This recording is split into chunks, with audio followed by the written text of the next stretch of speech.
কথা ছিল দুবাইয়ের রেস্তোরাঁয় ব্যস্ত থাকার, কিন্তু তিনি এখন ব্যস্ত নেট বোলিংয়ে। প্রতিপক্ষের উইকেট কিভাবে তুলে নেওয়া যায় তা নিয়েই বেশি মনোযোগ পাকিস্তানের ডানহাতি স্পিনার ওসমান তারিকের।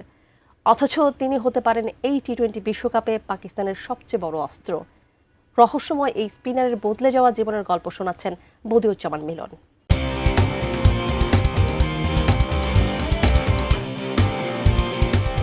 অল্প বয়সে বাবাকে হারিয়ে চোখে অন্ধকার দেখছিলেন ওসমান তারিক। পরিবারের আর্থিক অনটন মেটাতে প্রথমে আফগানিস্তানের কাবুল যান। সেখানে দেখা করেন কাজিন হাসিবের সঙ্গে। হাসিব তাকে একটা কাজও জুটিয়ে দেন, তবে সেখানে কাজের পরিবেশ ভালো না হওয়ায় পরবর্তীতে তিনি দুবাইয়ে পাড়ি জমান।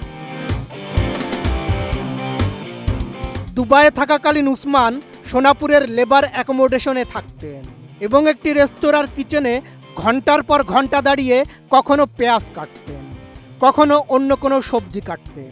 ফলে তার পিঠে ব্যথার সমস্যাও তৈরি হয়েছিল। এছাড়া তিনি গাড়ির যন্ত্রাংশের দোকানে সেলসম্যান হিসেবেও কাজ করেছেন কিছুদিন। আমি বুঝি নির্মাণের শিল্প, সালাম স্টিল বোঝে ডিউরেবিলিটি। সালাম স্টিল, মোস্ট ডিউরেবল স্টিল। দুবাইয়ে কাজের ফাঁকে সময় পেলেই ওসমান দেখতেন মহেন্দ্র সিং ধোনির biopic MS Dhoni the untold story, যে সিনেমাটা তাকে আমূল বদলে দিয়েছিল। এই সিনেমা দেখেই তিনি প্রায় 7 বছর প্রবাস জীবন কাটানোর পর 2017 সালে আবারও ক্রিকেটে ফেরার স্বপ্ন দেখার সাহস পান এবং চাকরি ছেড়ে পাকিস্তানে ফিরে নতুন করে ক্যারিয়ার শুরু করেন। ওসমানের বোলিং অ্যাকশন বেশ অদ্ভুত। বল ছোড়ার ঠিক আগ মুহূর্তে তিনি একবার থেমে যান, মানে একরকম পজ দেন, যা ব্যাটারদের বিভ্রান্ত করে। তিনি একে তার শরীরের জৈবিক গঠন বা ডাবল এলবো কন্ডিশন বলে দাবি করেছেন এবং বায়োমেকানিক্স ল্যাব থেকে দুবার ক্লিয়ারেন্সও পেয়েছেন। টি-20 ক্রিকেটে পাকিস্তান জাতীয় দলে তার অভিষেক হয় গত বছর নভেম্বরে লাহোরে দক্ষিণ আফ্রিকার বিপক্ষে। বিশ্বকাপে প্রথমবার ডাক পাওয়া ওসমানকে দেখা হচ্ছে পাকিস্তানের এক্স ফ্যাক্টর হিসেবে। ওসমান 1995 সালের 7 জুন পাকিস্তানের খাইবার পাখতুনখাওয়ার নওশেরা এলাকায় জন্মগ্রহণ করেন। ছোটবেলা থেকেই এই অঞ্চলের ক্রিকেট সংস্কৃতির প্রভাবে তিনি টেপ টেনিস বলে ক্রিকেট খেলা শুরু করেন। দুবাইয়ে কাজের সন্ধানে গিয়েও তাই ক্রিকেটকে ভুলতে পারেননি। মূলত ফাস্ট বোলার হিসেবে ক্যারিয়ার শুরু করলেও দুবাইয়ের দেরা এলাকায় স্ট্রিট ক্রিকেট খেলার সময় স্পিন বোলিংয়ের দিকে ঝুঁকে পড়েন এবং তার বর্তমান রহস্যময় বোলিং অ্যাকশনটি রপ্ত করেন। বিতর্কের পাশ কাটিয়ে শনিবার থেকে শুরু হচ্ছে টি-20 বিশ্বকাপ। কলম্বোয় উদ্বোধনী ম্যাচে মাঠে নামবে নেদারল্যান্ডস পাকিস্তান।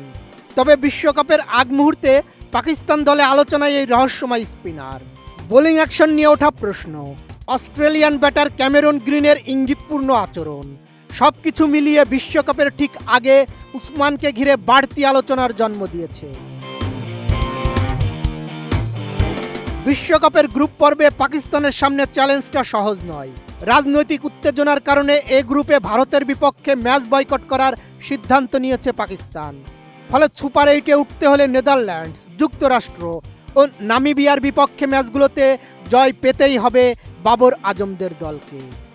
এই প্রেক্ষাপটে তুলনামূলক দুর্বল দলগুলোর বিপক্ষেও সতর্ক থাকতে হবে সালমান আগাদের।